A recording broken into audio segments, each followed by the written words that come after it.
Yo, what's going on, guys? Welcome back to the channel. It's the King of 161st Street, and I'm back with another video.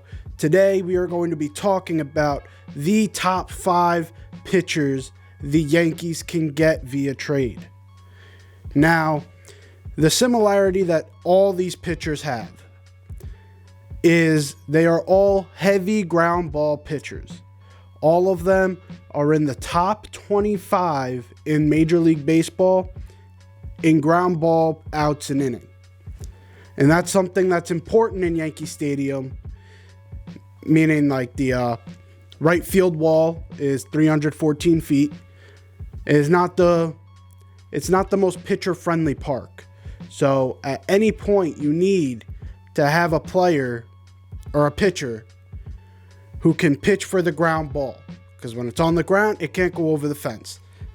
So, number 1 on my list, a guy everyone's been wanting on the Yankees ever since the reports came out, Frankie Montas. Now, Sean Manaea has just been traded to San Diego, so he is now officially off the table. The A's, however, have one other pitcher. That name is Frankie Montas. Montas is very young. He's around 24 to 26 years old. He still has a lot of growing to do. And for him to be pitching this well at this age and still growing into his own, that's a great sign. He's on a selling team, obviously. They got rid of Olsen, Chapman, and Manaea. Now they're probably going to get rid of Montas very soon. I would assume before opening day. So, obviously, he's on a selling team. And the third reason why I think Montas would be great is that you still have an extra year of eligibility for arbitration. You do not have to pay him the mega bucks right away when he comes over. You still have 2 years with him. So, again, Frankie Montas is number 1 on the list. Now let's move on to number 2, a guy who we've all been asking for since basically 2020, really. Luis Castillo. He is on a selling team again. The Reds got rid of Corey Seager, Eugenio Suarez in one trade that screwed them up very bad. I think that was a terrible trade for them, but it obviously showed they are willing to sell off all their players for prospects. What that means is they are willing to part ways with Luis. His price may be high because he is like top 20 pitchers, I would say. So his price may be high, and the Yankees do not want to get rid of the 2 shortstops they have, Peraza and Volpe. They are adamant they don't want to get rid of them. So all these trades were based off of that also. So this is probably one of the more iffy ones based off of that fact alone. But he's not going to have the same value, which is another reason why I put him here, because last year was somewhat of a down year for him, having a 3.98 ERA when he was averaging about 3.3 to 3.5 for his career so far. He was up to 3.98.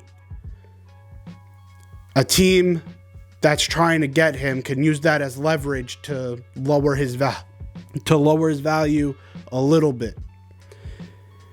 He is also another ground ball pitcher, like I brought up in the beginning. All these guys are heavy ground ball pitchers. So, and again, with Luis, 1 more year of arbitration. So, again, you get to keep him for an extra year before you have to pay him or decide whether you want to pay him. So, Luis Castillo is number 2 on the list. Moving on to number 3. Number 3, you got Wade Miley. Same team as Luis Castillo, so obviously selling team.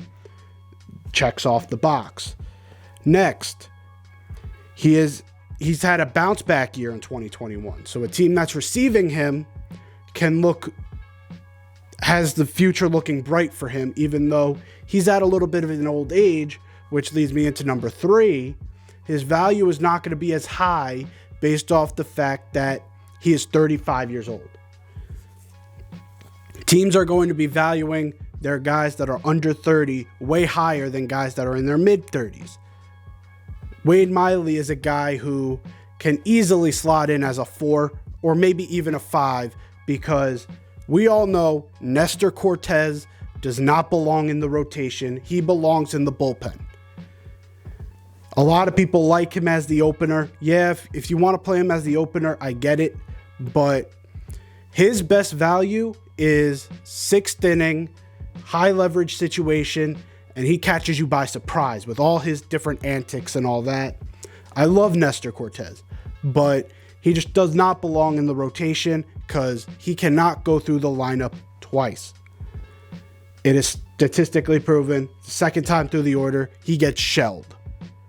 So getting a guy like Miley, who is a heavy ground ball pitcher, who can give you length and will not cost you much, if anything, to really pick him up off of a selling team, seems like a match made in heaven.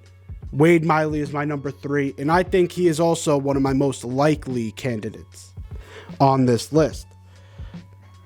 Number 4, and again, these next 2 are wild cards. This is not a definite, I think they're going to make a run for him. I think this is more if they're on the market, and there's different circumstances to where these 2 players would be on the market. First player, Patrick Corbin. The Yankees wanted him in free agency last time he was a free agent. He asked for 6 years. They wanted to give him 5. All those politics took place. He went to Washington. He won a championship. But there is no guarantee that this year they will be that great. Yes, they have Juan Soto. Yes, they have Josh Bell. Yes, they have all these guys. They have Victor Robles. But this team is not complete. And I think that could cost them in a division that has been reloaded, especially by the Mets. So I think if Washington is starting off with a poor record, they will be putting Patrick Corbin on the market. Or if they don't put him on the market, they'll at least be answering phone calls. And I think if they are answering phone calls for Patrick Corbin, the Yankees should be the first one on the phone. So this is more of a trade deadline type of move more than it is for the start of the season. But I think Patrick Corbin, if the Nationals start off with a not so great record, Patrick Corbin could be a guy to watch out for in terms of the trade market toward the trade deadline. And another guy who could possibly be at the trade deadline is Kyle Gibson. Signed with the Phillies in 2019 on a 3-year deal. That means this year is his last year on that deal. And again, the Phillies are not guaranteed to be good. Their bullpen is garbage. So, Kyle Gibson could be a guy who, if the Phillies start off with a not so good record, could be answering phone calls for Kyle Gibson along with other players. And that's another guy who I think the Yankees should be picking up the phone and trying to see if they could accept a deal that doesn't involve Volpe or Peraza. High ground ball pitcher. Again, not so old, but again, he's not a spring chicken, but he's not terribly old where he's about to retire. He is a perfect area to where he is not that valuable in terms of his age, and he's on a team that could possibly be selling at the deadline. So those are my 5 players that I think are going to be traded, that could be traded to the Yankees this season. Hopefully you guys did enjoy. If you're new here, hit that subscribe button. Let me know, Who do you think could be traded to the Yankees? I want to hear your opinions down low, and also leave a like on the video because it helps the algorithm and I know you enjoyed. So anyways, I'm out of here. Peace.